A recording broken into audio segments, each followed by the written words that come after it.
Olá, eu sou Leonardo Avelar, mestrando do Programa Informação e Ciências para Professores, o Proficiências, orientando dos professores Alfred Chau Franco e Glaucio Aranha.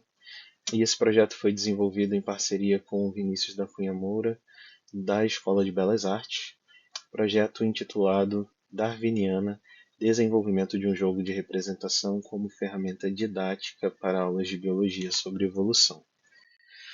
Bom, RPG é uma sigla para Role Playing Game, que em uma tradução livre seria um jogo de representação de papel.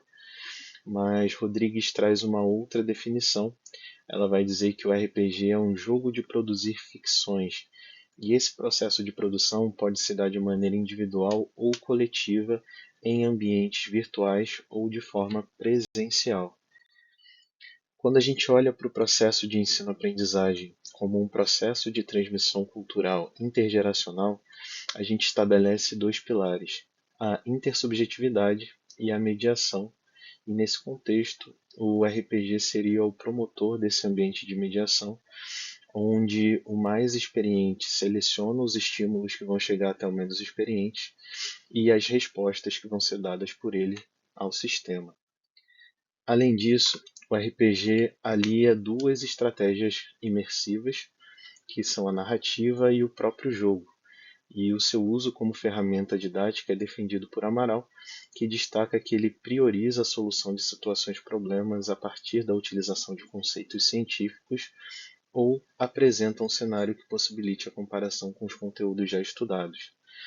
Diante disso, o objetivo desse projeto foi desenvolver um RPG de mesa que pudesse ser utilizado como ferramenta didática nos anos finais da educação básica, em especial no ensino médio. Então, nosso primeiro ponto de atenção foi a seleção dos conteúdos que seriam abordados na própria narrativa e nas mecânicas do jogo, e foram eles três tópicos da teoria sintética da evolução: a ancestralidade comum das espécies, a variabilidade genética e a seleção natural. A partir daí a gente começou o desenvolvimento do design narrativo, e para isso a gente utilizou um software de código aberto chamado Twine, e no Twine a gente elaborou uma narrativa ramificada, onde ficava mais fácil estabelecer a relação de causa e consequência das escolhas dos jogadores ao longo da narrativa e também os possíveis desfechos. Para a construção desse universo, a gente adotou algumas obras de referência. Foram elas Mad Max, Blade Runner, Duna e Cyberpunk 2077. Cyberpunk 2077 teve bastante influência na escolha da paleta de cores para os materiais que dão suporte para esse jogo, né? O livro do mestre e o livro do jogador, pelas cores mais saturadas e puxadas para o neon.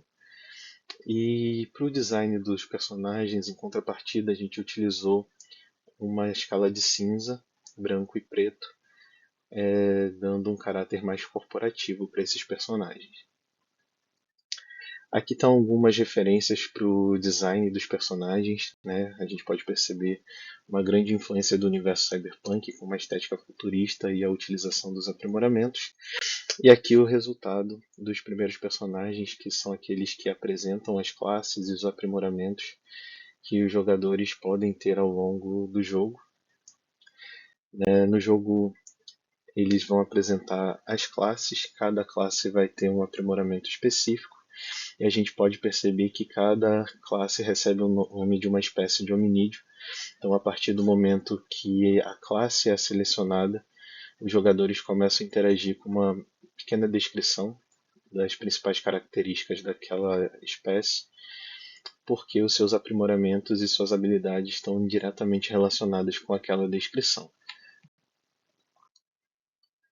Além disso, houve a necessidade do desenvolvimento também dos NPCs, para dar uma referência estética e auxiliar no processo de imersão, já que eles são essenciais para a condução da narrativa e a apresentação de alguns conceitos ao longo do jogo. Outro ponto bastante importante foi o desenvolvimento da logo, onde a gente queria passar essa ideia de evolução sem perder essa estética cyberpunk pela utilização do neon e das cores mais vibrantes, onde a gente fundiu dois crânios, né? A gente tem um Australopithecus e um Homo sapiens, né? Que é a única espécie de hominídeo ainda existente no nosso planeta, e o primeiro, o ancestral dos hominídeos. Né? E além disso, a gente desenvolveu também a versão em preto e branco para aplicação em outros materiais. E por último, a gente vai apresentar um pouquinho como foi desenvolvido o material de apoio, né, os livros do mestre e do jogador, e a gente tentou se aproximar dessa estética do cyberpunk pela utilização das cores, pela diagramação das páginas, e a gente chegou nesse resultado. Aqui a gente tem algumas páginas, a gente tem aqui a apresentação de um dos NPCs, aqui o mapa onde ocorre a aventura, a ficha do personagem, aqui a apresentação das classes com algumas habilidades, e aqui uma árvore filogenética com as classes que pode ser utilizada também em aula e abordar alguns conceitos evolutivos através dela. Para que não houvesse um distanciamento do material que já é clássico dos RPGs, a gente tentou se inspirar bastante nessa estética já consagrada para a produção desses dois materiais. E a gente chegou nesse resultado. Aqui a gente tem o livro do jogador, onde a gente traz uma cena com os NPCs. E nesse livro do jogador a gente pode encontrar a descrição das regras, uma ambientação, uma descrição de como é aquele universo, a descrição das classes, o histórico dos NPCs e os mapas de onde se passa a aventura. E já no livro do mestre, a gente vai conseguir encontrar informações pedagógicas como as habilidades que podem ser trabalhadas durante as aulas da BNCC, algumas outras orientações pedagógicas quanto ao número de jogadores, a dinâmica que pode ser estabelecida em uma turma. E além disso, no final desse livro, você vai encontrar também uma narrativa, o roteiro de uma aventura que pode ser desenvolvida na sua sala, caso você ainda não tenha experiência com RPG ou queira utilizar essa aventura como uma porta de entrada para esse universo. Bom, aqui estão as nossas referências para essa apresentação e eu agradeço a atenção de todos. Obrigado.